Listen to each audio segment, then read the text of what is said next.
Hey everyone, Brian Odian with another episode of VikingCloud CyberIntel.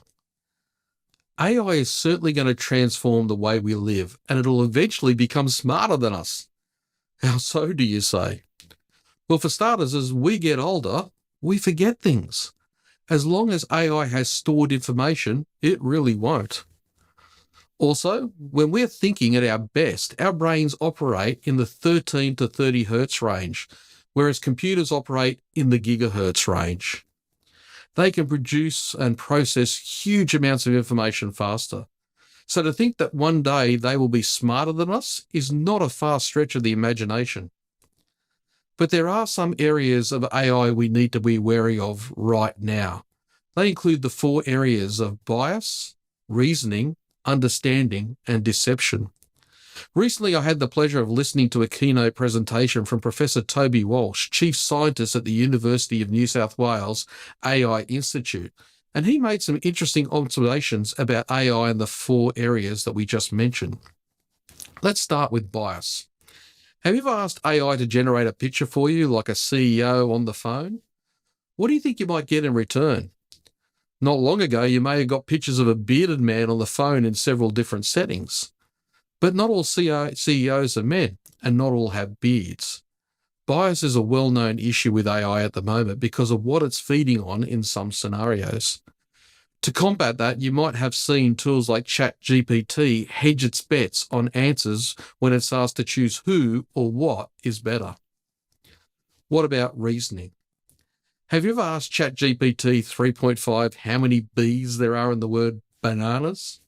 It will confidently tell you there are 2. If you ask how many of the letter S there are, it will tell you there are 3.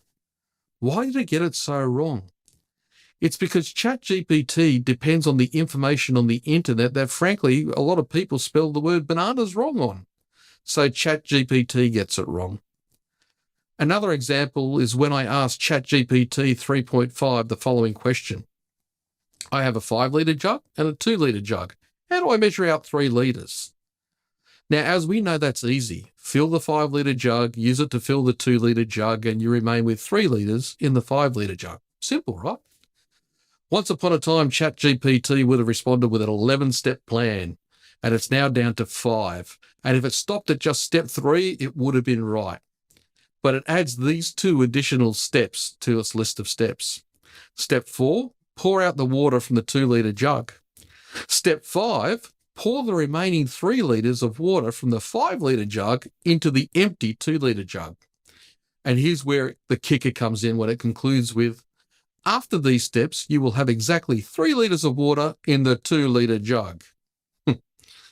AI still has some way to go when it comes to reasoning and how to interpret the data it's fed.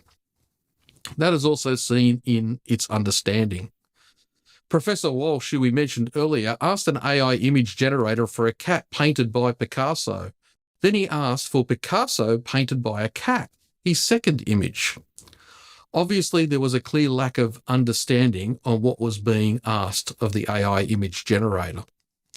Which brings us to our 4th area to be wary of when it comes to AI right now, deception.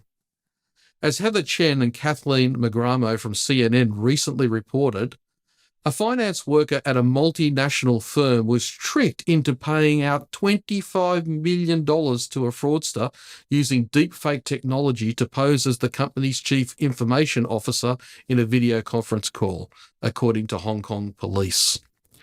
The elaborate scam saw the worker duped into attending a video call with what he thought were several other members of the staff, but all of whom were in fact deepfake recreations.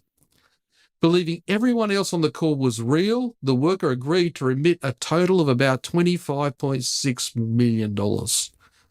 Voices, pictures, and deepfake video clones are being used to trick and scam people.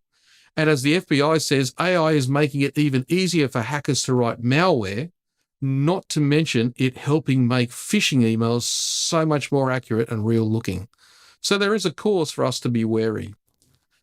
AI has blown onto the world stage faster than we were probably ready for right now. Sanity checking things before accepting it as right may not be as alarmist as you think. Until next time, Stay vigilant, stay informed, and stay secure.